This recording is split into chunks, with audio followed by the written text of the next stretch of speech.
মাই dear students, ANSS academy YouTube চেনেলৰ আন এটা নতুন ভিডিঅ' লৈ তোমালোকক সকলোকে আন্তৰিকভাৱে স্বাগতম জনাইছোঁ। আজিৰ ভিডিঅ'টোত HSC 24 অৰ্থাৎ এক পৰীক্ষাৰ চিট প্লান কেনেকুৱা হ'ব তাৰ ওপৰত আলোচনা কৰা হ'ব। যোৱাবাৰ 2023 বৰ্ষত যেটো যোৱাবাৰ মেট্ৰিক পৰীক্ষা হৈ গ'ল, যোৱাবাৰৰ চিট প্লান আৰু এইবাৰৰ চিট প্লানৰ মাজত পাৰ্থক্য থাকিব। যদিও সেৱাৰ তৰফৰ পৰা এনেকুৱা কোনো ধৰণৰ মানে নোটিফিকেশ্যন বা এনেকুৱা কোনো ধৰণৰ গাইডলাইন দিয়া নাই, তথাপি এবাৰ চিট প্লানটো সলনি হ'ব। যিহেতুকে এইবাৰৰ মেট্ৰিক পৰীক্ষাৰ কিছুমান নীতি নিয়মৰ সলনি হৈছে, তো সেই হিচাপতে সলনি হ'ব আৰু কেনেকুৱা টাইপৰ সলনি হ'ব এই ভিডিঅ'টো আলোচনা কৰা হ'ব। আমাৰ মৰমৰ ছাত্ৰ ছাত্ৰীসকল, ভিডিঅ'টো স্কিপ নকৰি প্ৰথমৰ পৰা শেষলৈকে চাবা আৰু যদিহে মোৰ চেনেলত নতুনকৈ আহিছে, মোৰ চেনেলটো ছাবস্ক্ৰাইব কৰি কাষতে থকা বেল আইকনটো প্ৰেছ কৰি থবা এনেকুৱা ধৰণৰ আৰু নতুন নতুন ভিডিঅ' পাবলৈ। আজিৰ ভিডিঅ'টোত যেহেতু চিট প্লানৰ বিষয়ে আলোচনা কৰা হ'ব, সেই হিচাপত কিছুমান কথা তোমালোকৰ লগত আৰু শ্বেয়াৰ কৰিব লাগিব। তো তোমালোকে জনা যে 4টা ছাবজেক্ট, কাৰণ সেই 4টা ছাবজেক্ট আৰু OMR চিটৰ লগত এইবাৰ চিট প্লানৰ নিবিড় সম্পৰ্ক আছে, গতিকে সেই কথাখিনি আগত তোমালোকৰ লগত আলোচনা কৰিব লাগিব। 4টা ছাবজেক্ট ইংৰাজী, সাধাৰণ বিজ্ঞান, সাধাৰণ গণিত আৰু সমাজ বিজ্ঞান। এই 4টা ছাবজেক্টৰ যোৱাবাৰো 45 মাৰ্কৰ অবজেক্টিভ টাইপৰ কুৱেশ্যন হৈছিল আৰু 45 মাৰ্কৰ ডেছক্ৰিপটিভ টাইপৰ কুৱেশ্যন হৈছিল। কিন্তু যোৱাবাৰ যেটো অবজেক্টিভ টাইপৰ কুৱেশ্যন হৈছিল, সেই অবজেক্টিভ টাইপৰ কুৱেশ্যনবোৰ MCQ আৰু VS দুই ধৰণৰ কুৱেশ্যন হৈছিল। কিন্তু এইবাৰ ইংৰাজী, সাধাৰণ গণিত, সাধাৰণ বিজ্ঞান আৰু সমাজ বিজ্ঞান এই 4টা ছাবজেক্টৰ এইবাৰ 45 মাৰ্কৰ যি অবজেক্টিভ টাইপৰ কুৱেশ্যন হ'ব, সেই 45 মাৰ্কৰ অবজেক্টিভ টাইপৰ কুৱেশ্যনবোৰ MCQ টাইপ হ'ব, অকল MCQ টাইপৰ হ'ব। যোৱাবাৰ 2023 বৰ্ষৰ যেটো মেট্ৰিক পৰীক্ষা হৈ গ'ল, তাত অবজেক্টিভ টাইপৰ কুৱেশ্যন এনচাৰ কৰাৰ কাৰণে অবজেক্টিভ টাইপৰ এনচাৰ স্ক্ৰিপ্ট দিয়া হৈছিল। কিন্তু এইবাৰ সেই 45 মাৰ্ক যেহেতু অবজেক্টিভ টাইপৰ কুৱেশ্যনবোৰ 45 মাৰ্কেই MCQ টাইপৰ কুৱেশ্যন হিচাপে আহিব, গতিকে এইবাৰ সেই 45 মাৰ্কৰ MCQ টাইপৰ কুৱেশ্যনৰ এনচাৰ কৰাৰ কাৰণে এনেকুৱা টাইপৰ তোমালোকক কি দিব, OMR শ্বীট দিব। সেই OMR শ্বীটত তোমালোকে কুৱেশ্যন এনচাৰ কৰিব লাগিব। ইয়াতে 45টা কুৱেশ্যনৰ এনচাৰ কৰাৰ ব্যৱস্থা এই OMR শ্বীটত আছে।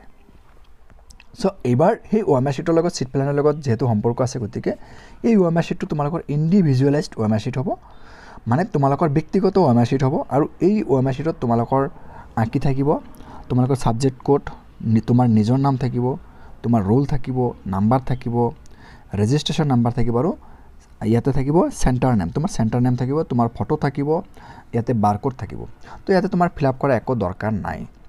কিন্তু সেই OMR শ্বীটৰ লগত চিট প্লানৰ কি সম্পৰ্ক আছে, এই কথাখিনি এতিয়া জানিবলৈ যত্ন কৰিম। এই যি OMR শ্বীট আছে, এই OMR শ্বীটবোৰ তোমালোকৰ কি আহিব, তোমালোকৰ যিটো OMR শ্বীট, এই OMR শ্বীটবোৰ এটা নিৰ্দিষ্ট ক্ৰমত আহিব, এটা নিৰ্দিষ্ট মানে চিৰিয়েল নাম্বাৰত আহিব। এতিয়া সেই চিৰিয়েল হিচাপে তোমালোকৰ যিটো OMR শ্বীট আহিব, তোমালোকৰ ব্যক্তিগত OMR শ্বীট, সেই OMR শ্বীটটো চিৰিয়েল হিচাপে তোমালোকক এক্সাম হলত চিৰিয়েল হিচাপে দিব আৰু চিৰিয়েল হিচাপে সেইবোৰ কালেক্ট কৰিব লাগিব। তো OMR শ্বীটবোৰ চিৰিয়েল হিচাপত আহিব, সেইবোৰ চিৰিয়েল হিচাপতে এইবাৰ দিব লাগিব পৰীক্ষাৰ্থীসকলক আৰু চিৰিয়েল হিচাপে কালেক্ট কৰিব লাগিব। সেই হিচাপতে তাৰ পৰাই অনুমান কৰিব পৰা যায় এইবাৰৰ চিট প্লেনটো কি হ'ব। তোমাৰ ৰোল নাম্বাৰৰ যিটো চিৰিয়েল, সেই ৰোল নাম্বাৰৰ চিৰিয়েল হিচাপে তোমাৰ চিট প্লেন হ'ব, ঠিক আছে। আৰু সেই তোমাৰ ৰোল নাম্বাৰৰ চিৰিয়েল হিচাপে OMR শ্বীটটো দিব লাগিব, ঠিক আছে। তোমাৰ যিটো মানে ৰোল নাম্বাৰ, সেই ৰোল নাম্বাৰৰ চিৰিয়েল হিচাপে, মানে ৰোল নাম্বাৰ 1ৰ পৰা আৰম্ভ কৰি এনেকুৱা যিমান যেটো থাকিব, সেনেকৈ ৰোল নাম্বাৰ হিচাপে চিৰিয়েল হিচাপে OMR শ্বীটবোৰ এইবাৰ আহিব আৰু সেই হিচাপতে মানে ছাত্ৰ ছাত্ৰীসকলক দিব লাগিব আৰু সেই হিচাপতে কালেক্ট কৰিব লাগিব। সেই হিচাপতে চিট প্লেনটো কেনেকুৱা হ'ব তাৰ নমুনা মই দেখাইছোঁ। যদিও সেইটো চেম্পলহে, এইটোৰ কনফাৰ্ম নহয়, এনেকুৱা হ'ব পাৰে, এইটো 99% চিয়'ৰ, কাৰণ যিহেতু OMR শ্বীটবোৰ চিৰিয়েল হিচাপে দিব লাগিব, আকৌ চিৰিয়েল হিচাপে ল'ব লাগিব, সেই হিচাপতে চিট প্লেনটো এইবাৰ এনেকুৱা টাইপৰ হ'ব পাৰে। ধৰক তোমাৰ ৰোল নম্বৰ 0001, তেতিয়াহ'লে 0002, 0003, 0004, 5, 6, 7, 8, 9, 10, 11, 12, 13, 14, 15, 16 এনেকুৱা টাইপৰ হয়তো এইবাৰ চিট প্লেনটো হ'ব। মানে যিহেতু এটা চিটত দুজনকৈ বহিব পাৰিব, এনেকুৱা টাইপৰ হ'ব পাৰে। তো এনেকুৱা টাইপৰ হ'লে কি হ'ব, চিৰিয়েলি দিব, আকৌ চিৰিয়েলি কি কৰিব লাগিব, এইবিলাক ইয়াৰ পৰা কালেক্ট কৰিব লাগিব।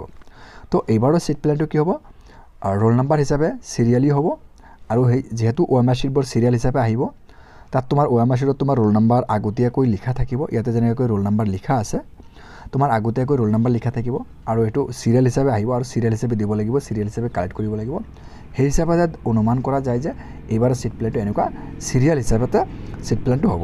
ৰোল নম্বৰ 1 2 এনেকুৱাকৈ তোমাৰ সিৰিয়াল হিচাপে এইবাৰৰ সিট প্লেনটো হ'ব বুলি অনুমান কৰিব পৰা যায়। তথাপি তোমালোকে এক্সাম হলত যেতিয়া যাবা, যোৱাৰ আগত তোমালোকে তাত